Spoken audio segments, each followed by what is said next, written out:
반갑습니다. 잘 계셨습니까? 예, 헌신을 다짐하는 귀한 자리에 말씀으로 섬길 수 있도록 허락해 주시고 또 불러 주셔서 감사합니다.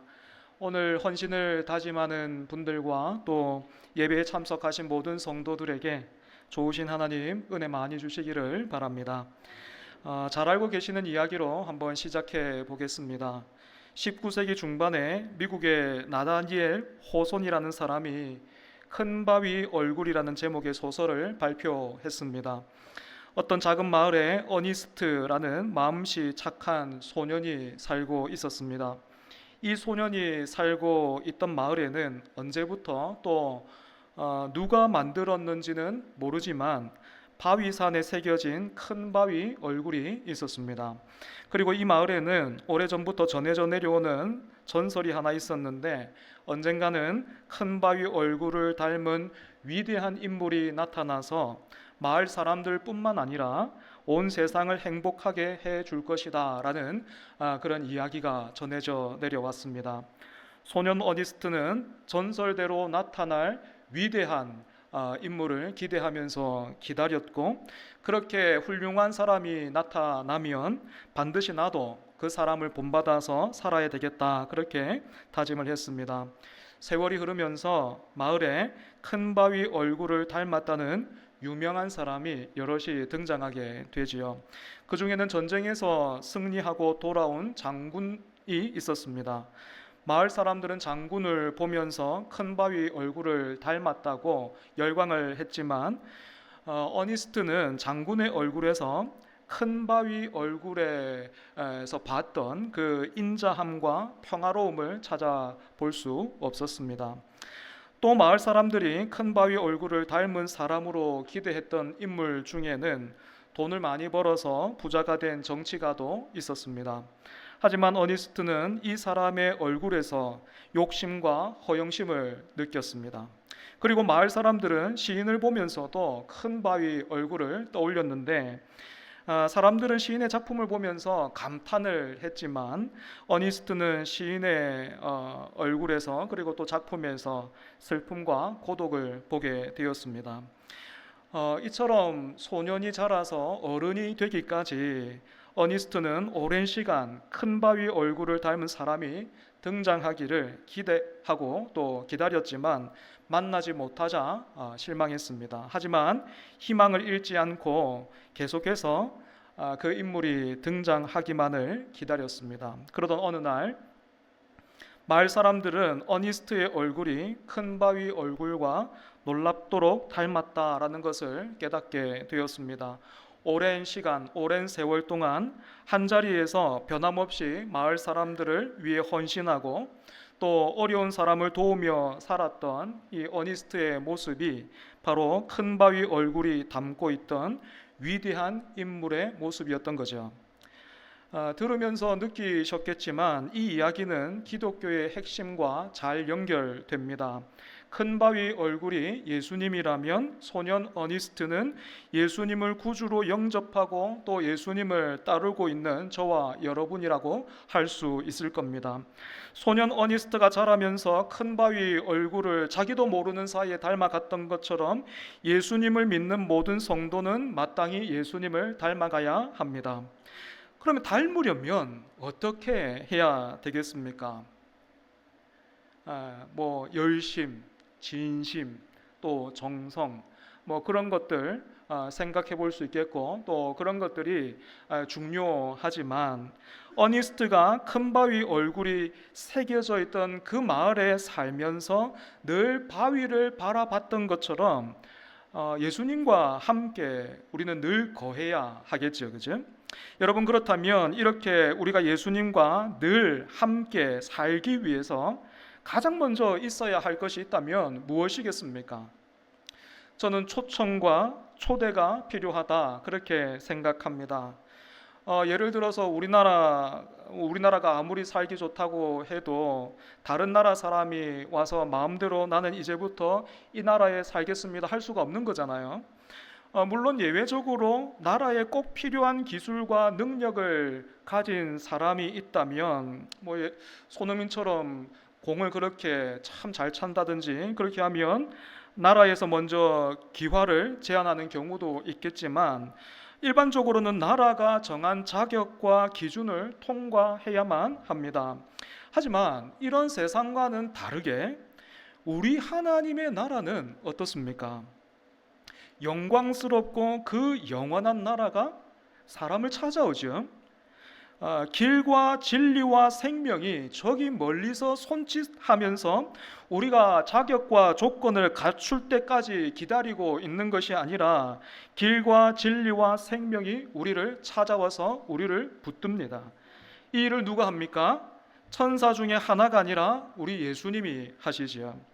예수님이 먼저 우리를 보시고 우리와 함께 하기를 원하셔서 먼저 사랑하셔서 하나님의 나라로 초대하시는 것입니다. 여러분, 예수님이 어떤 사람을 찾아가시고 또 어떻게 초대하시는지 오늘 본문 한번 보십시오. 예수님이 레위라는 사람을 찾아가셨는데 레위는 세리로서 세관에 앉아 있었습니다.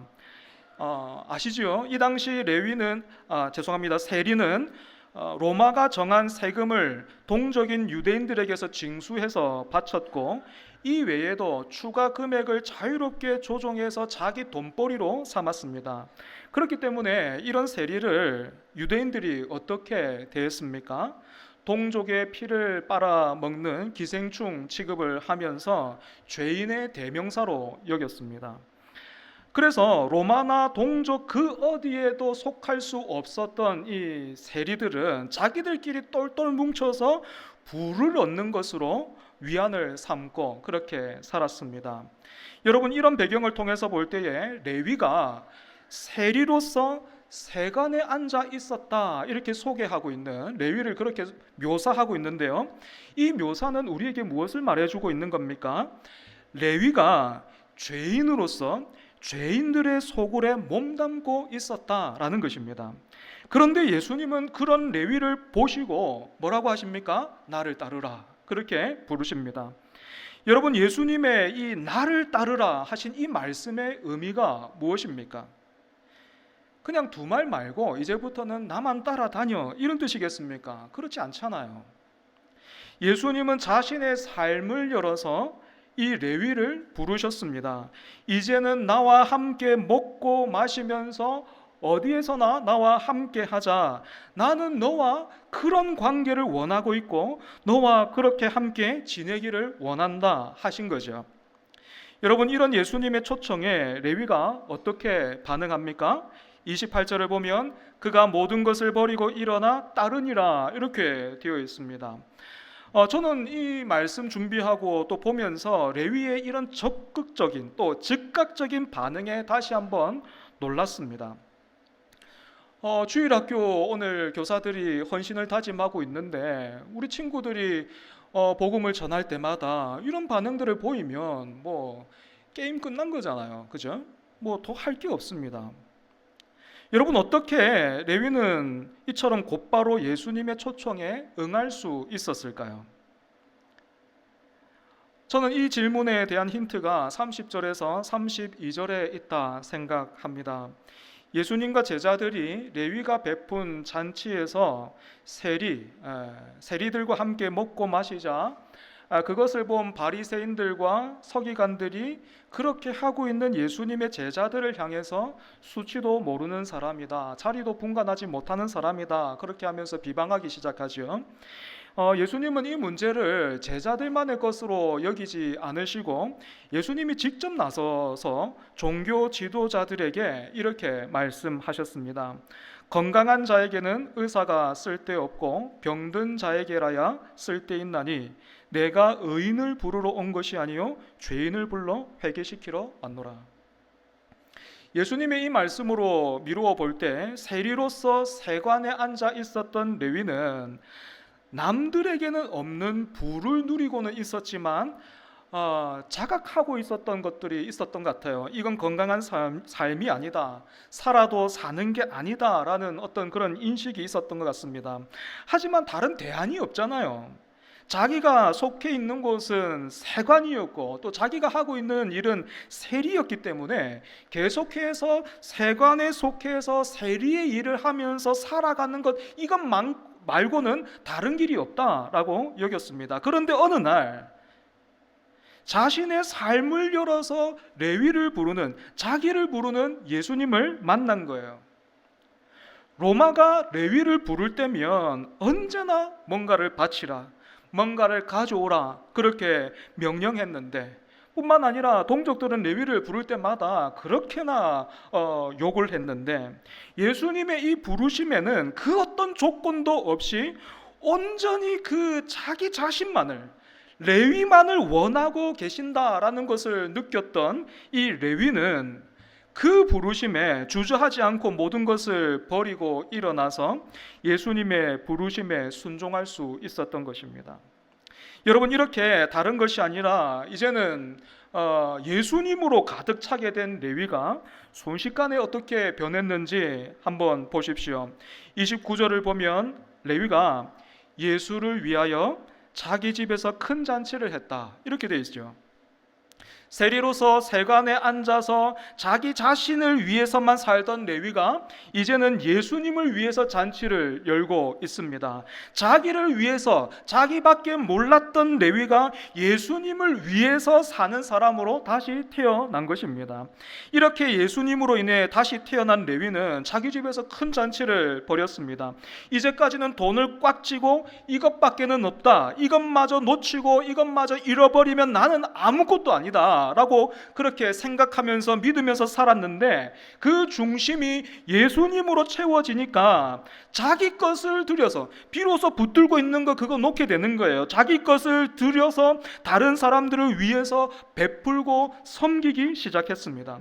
예수님을 만난 지 얼마 되지 않았음에도 불구하고 레위는 벌써 예수님을 닮고 있는 거예요.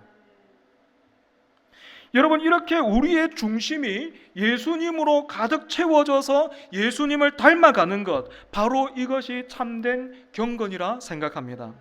하지만 지금도 그렇지만 오늘 본문에서도 경건을 오해하는 사람들이 있어요. 종교 지도자들은 경건을 무엇이라고 생각했습니까? 자주 금식하며 기도하는 것이고 세리 같은 죄인과는 함께 하지 않는 것이다, 그렇게 여겼습니다. 예수님은 이런 종교 지도자들에게 비유로 신랑과 함께 있는 혼인집 손님들에 대해서 말씀해 주셨습니다. 요약하면 신랑의 초청을 받아 혼인 예식에 참석한 손님들은 함께 먹고 마시며 즐거워하는 것이 마땅하다라는 거예요.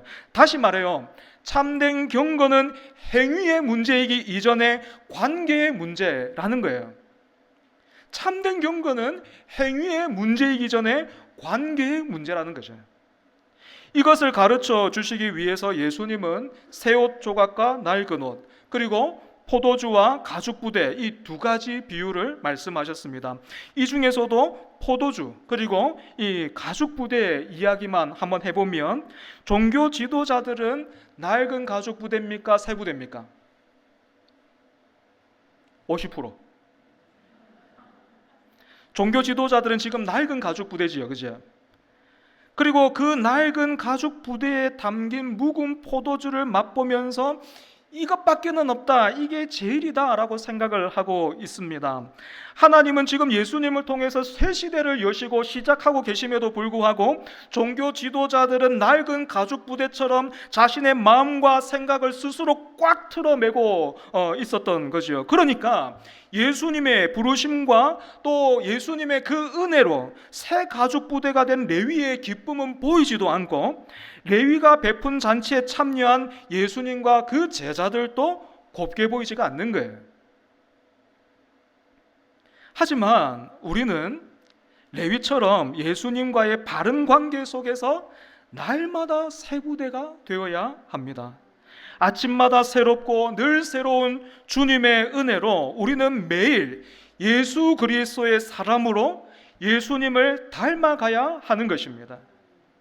여러분은 이렇게 예수님으로 인해서 날마다 새 부대가 된, 그렇게 만나면 만날수록 점점 멋있어져가는, 세월이 흐르면 흐를수록 너무 멋있어지고 그래서 항상 함께 하고 싶은 여러분 그런 사람 만난 적 있습니까? 그런 사람과 여러분 한번 교제해 보셨습니까? 저는 있어요. 제가 성북교회에 2014년 12월에 부임했는데 2015년 사경회 때 남서울교회 담임하고 계시는 화종보 목사님이 강사로 오신 적이 있어요. 그때 제가 마치 연예인을 만나는 것처럼 터미널까지 제가 가가지고 가슴 콩닥거리면서 목사님 모시고 또 아침 저녁으로 제가 목사님 숙소로 이렇게 다니면서 운전해서 다니면서 곁에서 모신 적이 있습니다. 그리고 또 지난해에 우리 성북교회 그리고 또 제가 있는 초정교회 공교롭게도 일주일 차이로 또 화종보 목사님이 다녀가셨지 않습니까? 그래서 이번에도 제가 목사님을 가까이 이렇게 모시고 다녔는데 그 누구보다 제가 참 많은 은혜를 받았습니다. 사람이 어떻게 그렇게나 한결같이 겸손하고 따뜻하신지, 나이로 보나 뭐 교회의 규모로 보나 뭐가 뭐 비교할 게 없잖아요, 그죠? 그런데 얼마나 한결같이 겸손하고 따뜻하신지 제가 지금도 기억나는 게 있습니다. 그 부목사 시절에 첫날 사경에 마치고 제가 이제 목사님 그 숙소로 모셔다 드리는데 그때 본문 지금도 기억합니다. 창세기 32장이었어요. 창세기 32장에 야곱이 그 하나님이 보내신 천사와 씨름하는 야복 강가에서 씨름하는 그 본문이었는데 목사님이 운전하고 가고 있는 저에게 갑자기 뒤에서 이렇게 말씀하시는 거예요. 저를 부르시는 거예요. 목사님, 오늘 본문 이렇게 보는 게 맞겠지요? 아니 목사님께 제가 무슨 할 말이 있어요? 그죠? 그래가지고 제가 너무 당황스럽고 막 그래가지고 예 목사님 은혜 많이 받았습니다 했습니다. 그리고 시간이 10년 지났어요. 시간이 10년 지나서 다시 만났는데 이분이 더 멋있어져 있는 거예요. 보통은 교회가 강사 목사님을 대접하잖아요, 그죠? 그런데 이 목사님이 사경의 둘째 날에는 목사님이 진주에서 여기서 제일 좋은 음식점이 어디냐고 알려달라고 밥을 사주신다는 거예요. 아내하고 저한테 식사를 대접하겠다라는 거예요. 실제로 밥을 사주시더라고요.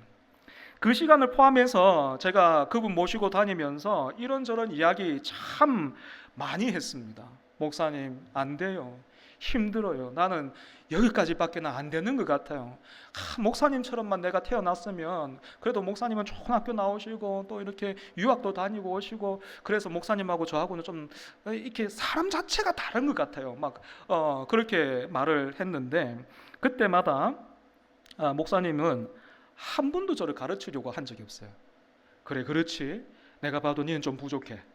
그래서 이렇게 이때는 이렇게 해. 이렇게 한번 해봐.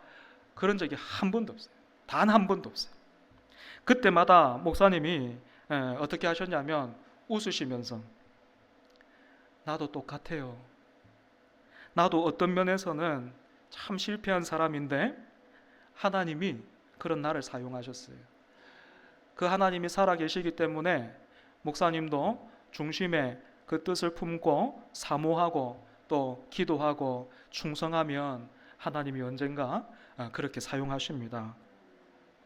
그러면서 저보다도 더 많이 낮추시더라고요. 저는 원래 낮은데 낮출 것도 없는데 그분은 막 이러니까 이분이 이렇게 내려오려면 얼마나 낮춰야 되는 거예요, 그죠? 근데 저보다 더 많이 낮추시더라고요. 그래서 제가요 그 3일간 목사님을 통해서 그 강사 목사님을 통해서 천국을 경험했습니다. 하나도 안 피곤해요. 새벽과 저녁에 끝나고 모셔다 드리고 다시 새벽에 가서 또 모시고 오고 하는데 하나도 안 피곤해요. 계속 만나고 싶어요. 그러다 보니까 제 안에 이런 생각이 들더라고요. 천국의 소망이 새로워지더라고요. 천국의 소망이 새로워졌어요. 제가 주일학교 때 배운 천국은 사실 매력적인 곳은 아니었거든요. 천국에 가면 맨날 예배드린대. 맨날 하나님을 예배한대. 얼마나 좋겠니? 거기서 저는 아닌데요 이렇게 할 수는 없고, 여러분 생각해 보세요. 맨날 예배 드린다니까요. 좋습니까? 예. 지옥은 가면 안 되겠고 천국 가야 되겠죠, 그죠? 예.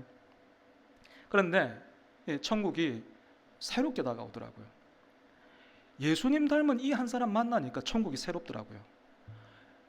야, 이분 한 분 만나도 이렇게 행복한데, 내가 천국을 누리는데 천국을 가면 이게 그냥 기본인 거잖아요. 그렇잖아요. 모든 사람과의 관계가 그렇다는 거잖아요. 그죠? 그러니까 이 천국은 도대체 얼마나 좋은 곳이야. 천국을 막 소망하게 되더라고요.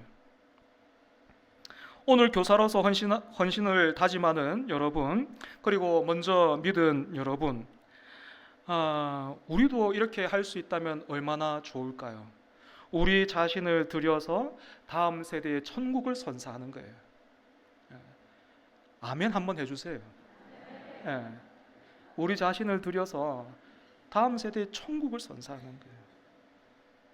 예수님을 만나 예수님으로 가득 찬 레위가 당장의 잔치를 열어서 동료들에게 자기에게 임한 은혜와 기쁨을 나누었던 것처럼 저와 여러분이 그런 존재가 되기를 바랍니다. 변화시키려고 하면요, 지칠 수밖에 없어요. 변화시키려고 하면 지칠 수밖에 없어요. 제가 목사 처음 되고 나가지고 저는 그렇게 생각했습니다. 내가 설교 잘하면 사람들이 바뀔 거야. 그래서 설교 잘하려고 부단히 애를 썼는데 이것밖에는 안 되고, 아무튼 그래서 그런지 사람이 한 사람도 안 바뀌더라고요. 지쳐요. 그러면 지쳐요. 교사하면서 지쳐요. 아이들 바꾸려고 하면 지쳐요. 애들 안 바뀝니다. 그럼 어쩌면 좋겠습니까? 우리는 우리 힘으로 내 자신도 못 바꾸잖아요. 그잖아요. 그죠? 사실 우리 그 성북교회 성도들 저한테 말씀 말고 다른 거 듣고 싶어 하는 거 있잖아요. 우리 성북교회 성도들 저 만나면 말씀보다는 제 몸무게를 더 이렇게 워낙에 막 기억하고 또 기도해 주셔가지고 확진자가 되었다가 조금 빠졌다가 다시 막 돌아가려고 하는데 막 정신줄 붙들고 좀 이렇게 지키려고 하고 있습니다. 아무튼 변화시키려고 하면 지칠 수밖에 없어요. 우리는 우리 힘으로 내 자신 하나 못 바꿔요.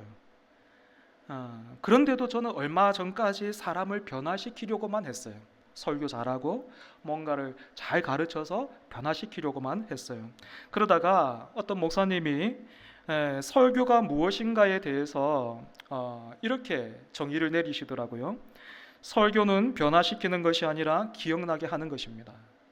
설교는 변화시키는 것이 아니라 기억나게 하는 것입니다. 저는 이 말을 교사라는 직분에도 한번 적용해 볼 수 있겠다 싶습니다. 교사는 변화시키는 사람이 아니라 기억나게 하는 사람입니다. 성도는 변화시키는 사람이 아니라 기억나게 하는 사람입니다. 이 땅이 전부인 줄 알고 경쟁에 불안해하고 자기가 하나님의 형상인 줄도 모르고 있는 그 아이들에게, 그 아이들이 얼마나 귀한지 말씀을 기억나게 하고 내 삶과 인격을 열어서 그 영혼들에게, 그 아이들에게 천국을 선사하는 일. 우리 같이 이렇게 신앙생활하고 있는 이 귀한 지체들에게 서로가 천국을 선사하는 그 일, 그것이 우리가 감당해야 하는 일이라는 것이죠. 말씀을 정리하겠습니다. 기독교 신앙에서 제일 중요한 것은 하나님과의 관계입니다. 레위를 찾아가신 예수님이 오늘은 우리를 말씀과 성령으로 찾아오시고 함께 하십니다. 그래서 참된 경건이란 행위에 있지 않고 우리를 찾아오신 예수님과 바른 관계를 맺고 있는가? 다시 말해 예수님을 닮아가는 일입니다. 매일 매 순간 예수님과 동행하기를 사모해서, 그래서 우리 각자가 서로에게 보면서 그래, 하나님이 살아계시지, 하나님이 뜻을 이루시지, 하나님이 나를 여전히 그렇게 붙들고 계시지, 그것을 기억나게 할 수 있는 그런 좋은 동력자, 그리고 어른들, 교사들 되시기를 바랍니다.